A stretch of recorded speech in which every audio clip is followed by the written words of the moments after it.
Hello everyone, today we will see the nucleophilic substitution in alkyl halides. Okay, earlier we have studied about this alkyl halides. Now what is nucleophilic substitution reaction? Okay, so when the substitution is brought about by a nucleophile, the reaction is referred as nucleophilic substitution reaction and it is represented by SN. Okay, so SN stands for nucleophilic substitution reaction. Okay, so it may be SN1 or SN2 reaction. Okay. So, depending on the order of reaction, it can be classified as SN1 and SN2 reaction. First, we will see what is order of reaction and what is molecularity of reaction.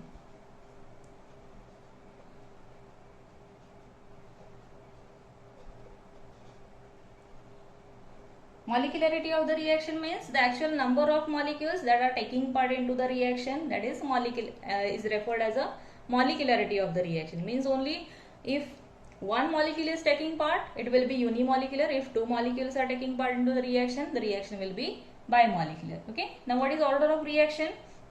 Yes.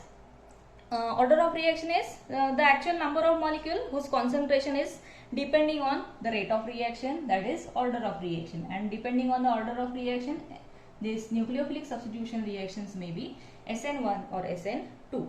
Yes. First we will see what is SN2 reaction. Okay, SN2 stands for nucleophilic substitution and this 2 stands for it is bimolecular. Okay, first we will see simple example. So this is any primary alkyl halide. Actually the reaction is hydrolysis reaction, takes place with the aqueous alkali. Here we can use sodium or potassium hydroxide. Yes. So the reaction is substitution reaction. Here the nucleophiles get substituted. This OH, bromine replaced by OH, and it will form CH3OH plus sodium and bromine combined together to form NaBr. Okay. So this is the simple example for SN2 reaction. So here the action of this aqueous alkali, it may be sodium or potassium hydroxide, takes place on a methyl bromide. This is methyl bromide, which is primary alkyl halide. Okay, so this reaction can be written into the ionic form also. Let's see the ionic form for this reaction. CH3Br. This any alkali into the aqueous solution, we can write it as a OH negative ion. Okay, so after the substitution, it will form CH3OH plus bromine negative ion. Okay, so in this case, during the hydrolysis, this is the stronger nucleophile. So this stronger nucleophile substitutes the weaker nucleophile. Okay, so therefore here the reaction will be nucleophilic substitution reaction. Clear? Now we will consider the kinetics for this reaction.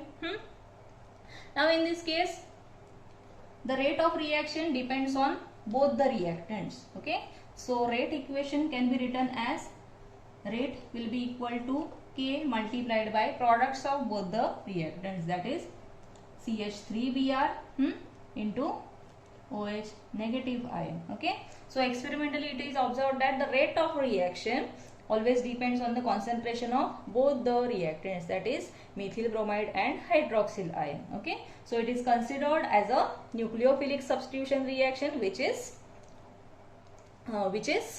here we can write it is bimolecular. Yes, because the rate of reaction depends on the both the molecules. Clear? Now let's see the mechanism for SN2 reaction.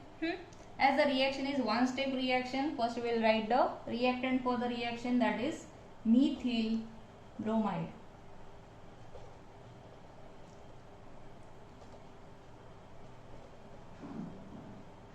Write this methyl bromide into the tetrahedral form. This CBr bond is polar bond, so mention the charge distribution. So as this CBr bond is polar, so this attack of nucleophile will take place from back side. Here we can write it as OH negative ion. Yes, it will attack from the back side. Okay, what is the reason behind it?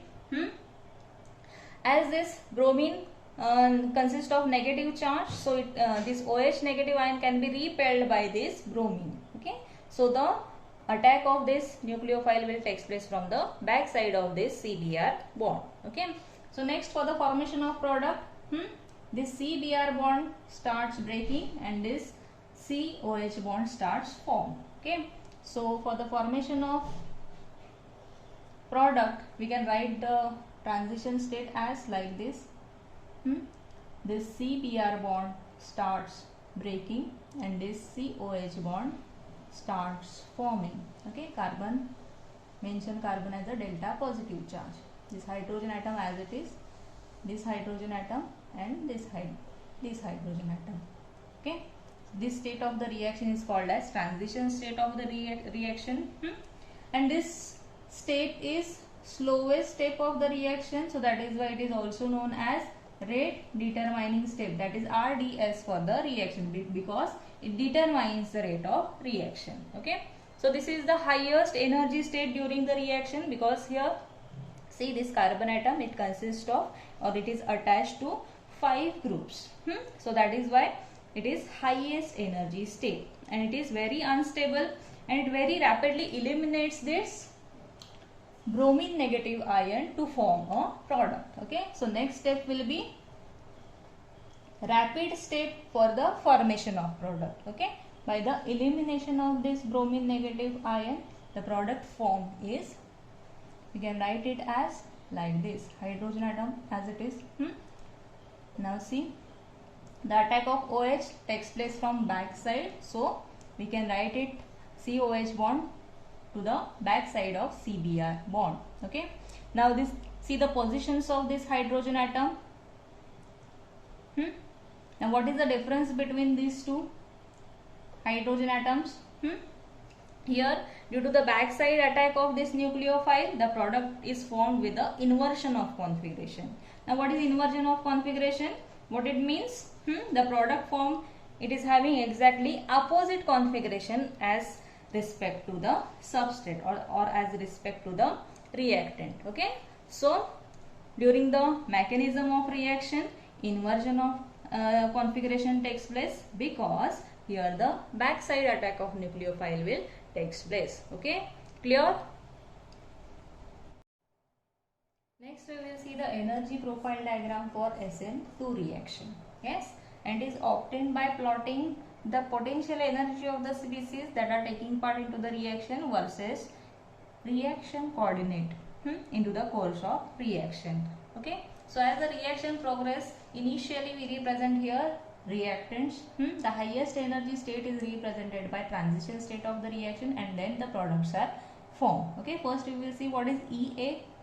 EA is energy of activation, and it is the energy difference between transition state and the reactants. Okay, next, what is delta H? Here delta H is the heat of reaction, and heat of reaction is energy difference between the product of the reaction and reactants. Okay, so this heat of reaction is also called as enthalpy change.